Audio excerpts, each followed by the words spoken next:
কি হয়েছে স্যার? এত জরুরি তলব? ও রতন, তুমি আইছো? তোমার মা তোমাকে ডাক্তার বানাইবো বইলা আমার কাছ থেকে 7 লক্ষ টাকা নিছিল। টাকা নেওয়ার আগে আমাকে বলছিল টাকা যদি পরিশোধ করতে না পারে তাহলে তার সম্পদ বিক্রি করে আমার সেই টাকা পরিশোধ করবে। এখন তো তোমার মা নাই, আমার টাকা কে দিব? আমি মানলাম যে আমার মা অনেক টাকা পয়সা খরচ করে আমার ডাক্তার বানাইছে, কিন্তু টাকা কোত্থেকে এনেছে সেটা আমার দেখার বিষয় না। আমি একটা পয়সা দিতে পারবো না। তাহলে আমিও তোমার মার লাশ দাফন করতে দেবো না। আমার টাকা না দেওয়া পর্যন্ত আমি তোমার মাকে কবরে নামতে দেবো না, কথাটা মনে রাখিস। আমার তাতে কিচ্ছু আসে যায় না। আপনি এক কাজ করেন স্যার, আপনি আমার মায়ের লাশটা আপনার ফ্রিজের ভিতরে ঢুকাই রাখেন। তাতেও যদি মনে হয় যে 7 লাখ টাকা শোধ হয়ে গেছে তাহলে সেটাই ভালো। কি করলি রতন তুই? আরে তুই এটা কি করলি?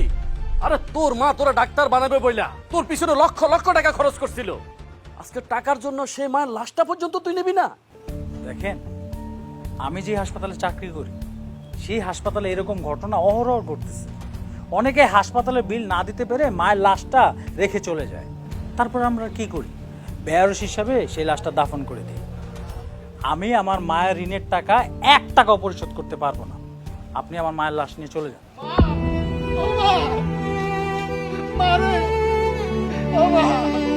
এই মালিক, এই খবরদার, খবরদার কইছি তুই লাশ স্পর্শ করবি না। আরে তোর মা মানে তোর সৎ মা মরে যাওয়ার আগে আমার কাছ থেকে 7 লাখ টাকা ধার নিছিল। ওই তোর ভাই রতনকে ডাক্তার বানাইবো বইলা আমার 7 লক্ষ টাকা না দেওয়া পর্যন্ত তোর সৎ মাকে আমি কোনোভাবে দাপন করতে দিব না, কইয়া দিলাম। স্যার, স্যার আপনার তো ভয় লাগে স্যার, আমার মায়ের লাশটা দাফন করার সুযোগ দেন স্যার।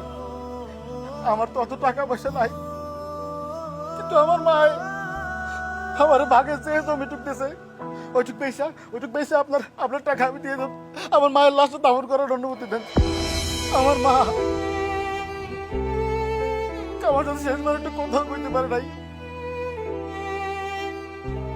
আমার মায়ের লাশটা দাফন করার পরে আমি কথা দিচ্ছি স্যার, আমি আমার জায়গায় তুমি সব পেয়েছি আপনারে আমরা ঋণ শোধ করে দেবো স্যার। আমার অনুমতি দেন স্যার, আমার মায়ের লাশটা দাফন করি। তাহলে এখানে আমার আসার দরকারটা কি ছিল? আমার সৎ ভাই যদি আমার মায়ের সব দায়িত্ব নিয়ে নেয় তাহলে আমাকে ফোন দিয়ে ডেকে এনেছেন কেন? আমি গেলাম। দাঁড়া রতন,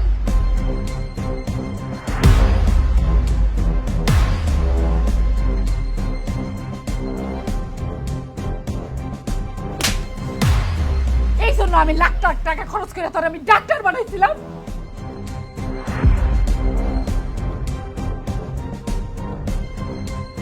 হ্যাঁ? মালিকের হক নষ্ট কইরা লাখ লাখ টাকার সম্পত্তি বেচে আমি তোরে দিছি। হ্যাঁ? আর শেষ পর্যন্ত তুই কেমন সন্তান, শেষ পর্যন্ত মায়ের লাভটা পর্যন্ত তুই নিতে চাস নাই। ভাবি, আমি আপনারে কইছিলাম না আপনার সৎ ছেলে মালিক আপনার মায়ের মতো ভালোবাসে।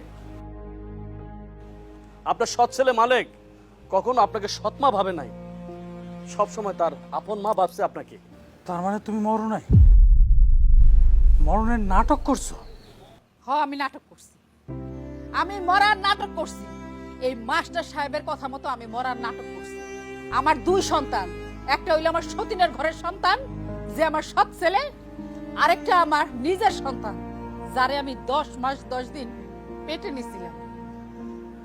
আমার মইরা যাই ভালো আছিল, তাইলে আমি এই তোর মতো এরকম সন্তানের কুৎসিত চেহারাটা আমি দেখতাম না। না মা, তুমি এই কথা একবারও মুখে আনবা না।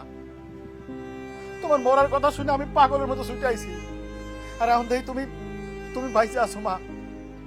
আল্লাহর কাছে লাখ লাখ শুকরিয়া, আমার মা বাইসে আছে, আমার মা বাইসে আছে। আমার মা হওয়ার কোনো যোগ্যতাই নাই। তুই সত্যি আমারে তোর নিজের মায়ের মতো করে ভালোবাসছ, কিন্তু আমি তোরে সব সময় দূর দূর করছি, সতীনের পোলারাই মনে করছি। কিন্তু তুই আমারে প্রাণ দিয়ে জান দিয়ে ভালোবাসছিস। আমি ভুল করছি, জানে আমি পেটে ধরছি তারে ভালোবাসা, তারে বিশ্বাস কইরা তোরে ঠকাইছি।